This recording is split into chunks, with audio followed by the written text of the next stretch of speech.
Buko! So, puro lakad tayo ngayong araw. Nanguha tayo ng mga bunga ng halaman at mga panggulay sa aming lote. Ayan o, yung buko dyan galing, nalaglag papunta sa sapa. Tapos, eto na nga. Yan yung motor. Mamaya, puro potek na naman yan. Outfit check.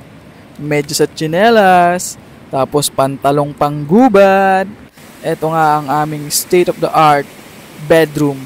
Ayan yung aming master's bedroom. Pag pumasyal kayo dito sa aming lote, makikita nyo ang master's bedroom namin na may state-of-the-art wall design made from bamboo architect. Ayan o. Ayan o, pag dinala sa Germany yung forma at design ng aming pahingahan, makikita nyo naman, no? Bamboo architecture made by bamboo architect. And overlooking doon sa mga damo. Tapos iyan no. Art yan, art. Mahal yung ganyang klaseng art sa Germany. Tingnan mo naman yung wall design made from bamboo art. Ayan no. O pag tingala mo may abstract design ng ceiling made from tinik ng bamboo. Ayan no, overlooking yung mga damo dun sa baba. Pag tinignan mo naman dito sa may kabilang door, paakyat, makikita mo overlooking din siya papunta dun sa mga tanim naming nyog at mga saging. Yan, kita nyo ba? Yan yung mga tanawin dyan. Ha? Bukod sa damo, may halaman din dyan. Kaya lang, natabo na lang ng mga damo. Yan. Kaya, magpausok muna tayo habang nagpapahinga. Kasi nga, kailangan natin magpausok dito sa aming lote para yung mga espiritu ng kagubatan ay hindi magalit sa atin. Konting usok lang, sasamahan natin ng dasal at seremonya. Tapos, para maalis na rin yung mga lamok. Kasi nga, gawain talaga yun ng lolo ko tsaka ng tatay ko.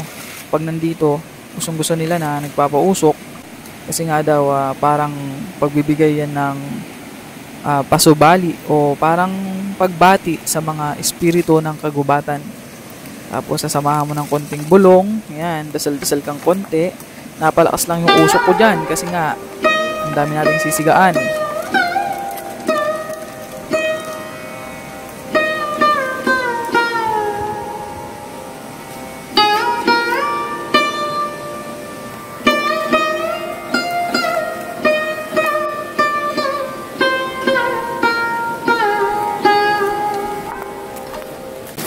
Tara!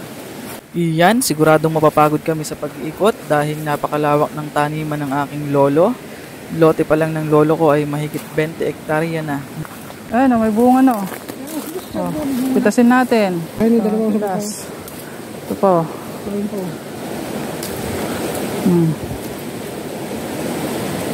Ayun tatay. Ito, ang dami. Kapag may dalawang bagong. Ngayon ay, malaglag.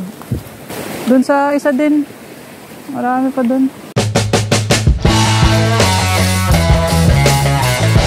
Tara.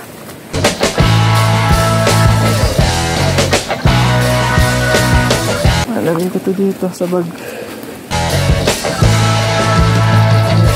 Yung lolo at tatay ko dyan kumukuha ng inumin dati pero kami hindi na, nagbabaon na kami ng tubig.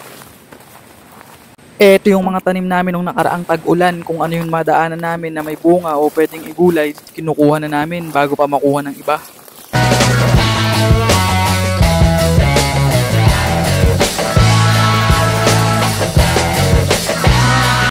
Lamig niyan! Sarap maligo dyan, oh!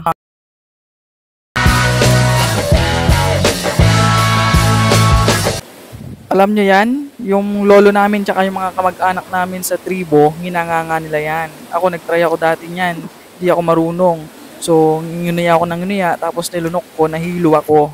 Deserve natin to ang mapagod sa pagkuha ng mga halaman at pagkain sa gitna ng gubat dahil ito ay resulta ng sobrang kasipagan ng ating mga ninuno na mag-alaga ng mga kung ano-ano mga halaman sa gitna ng gubat. Yung tatay ko, yung lolo ko, kung ano-ano mga pinagtatanim sa gitna ng gubat.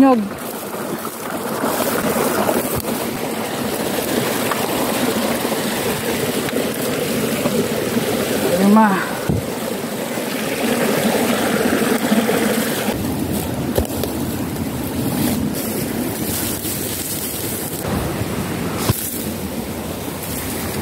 Ay, ito nabiyak.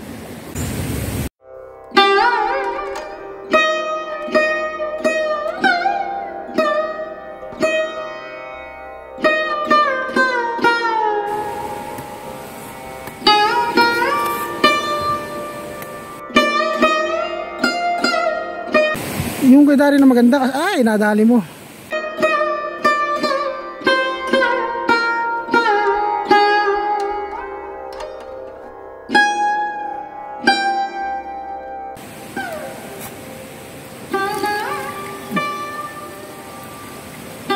Kaya natapon.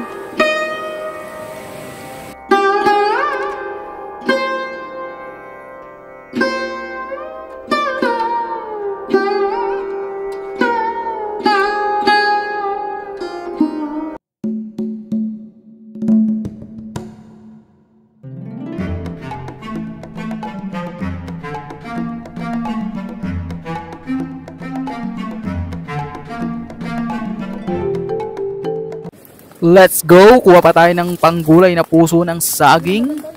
Ayan pa yung mga batang tanim na puno ng nyog. Ayun na, may puso. Hindi pa namumunga.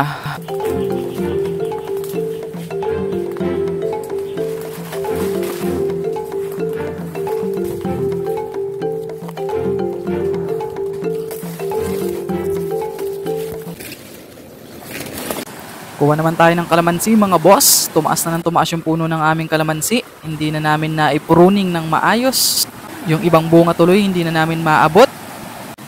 At yan nga ang ating mga nakuha. Ayan o, yung iban lalaki na papunta na sa pagiging dalandan. Pero ang sarap niyan, sausawan. Ito lang yung nakayaan ng bunga ng kalamansi namin eh. Oh. Pasensya na kayo, yan lang ang ating naani. Yan, so. Yan. At pag uwi natin, syempre ang dami pa rin nating ganap kahit gabi na. Pumunta tayo sa simbahan dahil nga may mga palabas at programa pagkatapos ng misa. Ito ay para sa nalalapit na kapistahan ng ating santo. Ayan, ang daming ganap sa paligid kaya nga namasyal tayo pag uwi natin. Zumba-zumba para ang katawan ay hindi maging lumba-lumba. At nakakapagod ang araw na ito, napakarami nating lakad. Puro pasyal, puro lakad. Kaya good night. Good night.